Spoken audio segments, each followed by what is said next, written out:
सत्संग जी बड़े प्यार और सत्कार से कहना जी, धन निरंकार जी।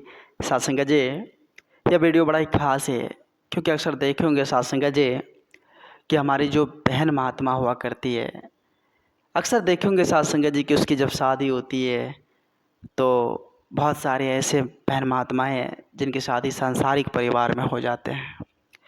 सत्संग जी, ऐसे परिवार भी देखने को मिल जाता है जहाँ कोई सत्संग सेवा नहीं हुआ करता, कोई जो है भक्ति की बात ही नहीं हुआ करता। ऐसे परिवार में भी हमारे निरंकारी बहनों की शादी हो जाती है। सत्संग जी, अब यहाँ एक क्वेश्चन उभर कर सामने आता है। उस बहनों के दिमाग में तो ज़रूर ऐसी बातें आती होगी कि सदगुरु ने ये क्या किया। उसके दिमाग में इस तरह का क्वेश्चन ज़रूर जनरेट होता होगा सत्संग जी कि सदगुरु ने हमें किस भूल की सज़ा दे रही है। सत्संग जी, वाकई में ऐसा विचार जरूर उत्पन्न होता होगा। सत्संग जी, यहाँ पर एक बात सोचनीय है। कई बार देखे होंगे सत्संग जी, ससुराल पक्ष के जो लोग होते हैं वो या तो इस मिशन के बारे में नहीं जानते हैं या इसके रूल रेगुलेशन के बारे में नहीं जानते हैं, तो उसको सत्संग में नहीं जाने देते हैं। दास की आंखों देखी बातें हैं सत्संग जी कि एक बहन जी जो निरंकारी परिवार से थे और उसकी शादी सांसारिक परिवार में हो जाते हैं। फिर क्या होता है सत्संग जी, उस परिवार के जो ससुराल पक्ष के लोग होते हैं वो सत्संग भजन से इंटरेस्ट नहीं रखते हैं।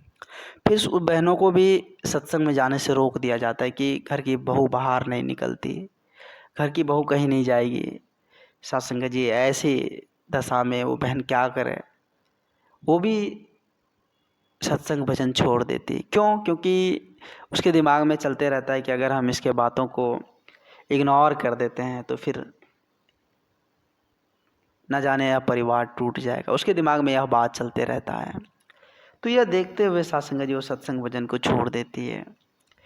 सत्संग जी, फिर शिकवे शिकायत, फिर सदगुरु के प्रति एक मन में शिकवे गिले की बात आ जाती है कि सदगुरु आपने क्या किया, कौन सी कर्मों की सज़ा हमें दे दी, क्यों हमें धकेल दिए ऐसे परिवार में। फिर ये शिकायतें सत्संग जी मन में उभर कर सामने आ जाती है।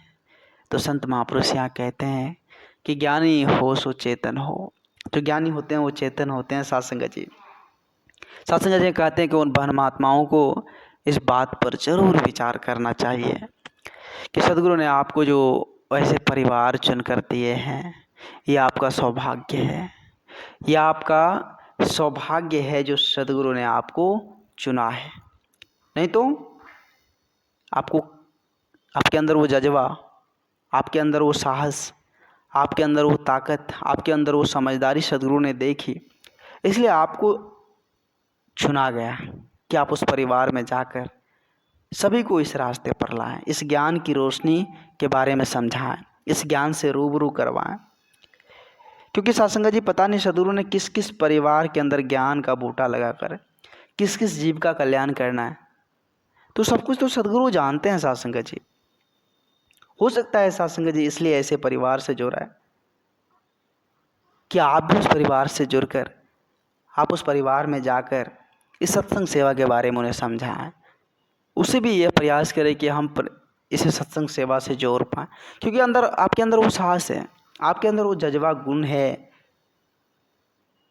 सदगुरु ने आपको विशेष रूप से चुना है इसलिए कि आप उस परिवार में जाकर उस परिवार के लोगों को समझाकर सत्य मार्ग पर उसे भी लाने की कोशिश की। इसलिए सदगुरु ने आपको चुना है।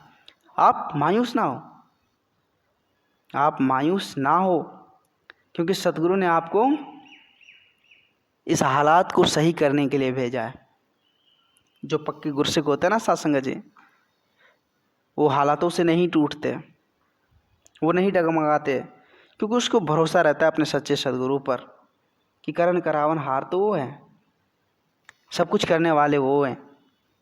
सत्संग जी, गुरु जानता है, सब कुछ जानता है। गुरु जानता है कि जहर पीकर अमृत उगलने की ताकत सिर्फ आप में है। उस जहर को पीकर अमृत उगलने की ताकत सिर्फ आप में है। इस दूषित वातावरण को शुद्ध करने की ताकत आप में है।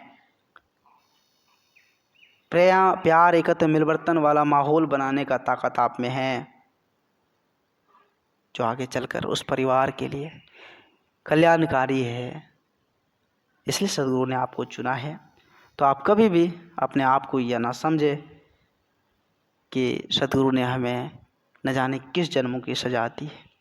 ऐसे मन में भाव नहीं उत्पन्न। आप अपने आप को इस बात से खुश हो कि सदगुरु ने हमें चुना है। सदगुरु ने हमें सत्य मार्ग पर सभी को लाने के लिए चुना है।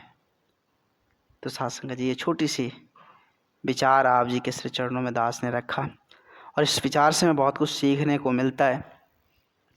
बहुत बातें ऐसी जो साध संगत जी प्रेरणा हमारे जीवन को सुधार सकती है।